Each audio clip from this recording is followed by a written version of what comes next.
Okay, మనం ఈ పత్తిలో ఉన్నాము. ఈ కుమార్ గారిదే ఇందాక మనం పసుపు వీడియో కూడా చూసాము.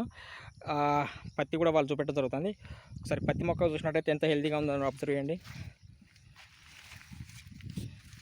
ఇప్పుడు 2-3 రోజుల కాంచెలు మనకు ముసురు పడ్డది.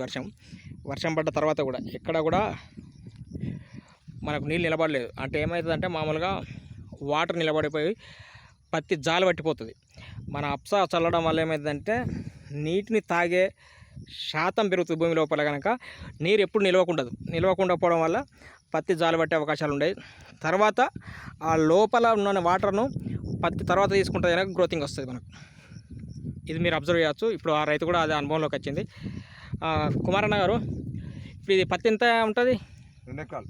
2 ఎకరాలు. 2 ఎకరాలు తింటే 2 ఎకరాలు పడాలి. ఓకే, ఇప్పుడు ఈ పత్తి పెట్టి ఎన్ని రోజులు అవుతుంది?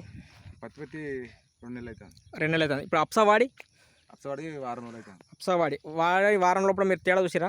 అంటే ఇట్లా ఎట్లా వాడిరు? మసాలా కలిపిన ఊరియా తెచ్చిన, కూరమండలం తెచ్చిన బస్తా ఊరిలో కలిపి చేసిన స్ప్రేలో వాడిరా? స్ప్రే వాళ్ళే స్ప్రేలో కూడా వాడి చూడండి, అద్భుతమైన రిజల్ట్ ఉంటుంది. ఓకేనా?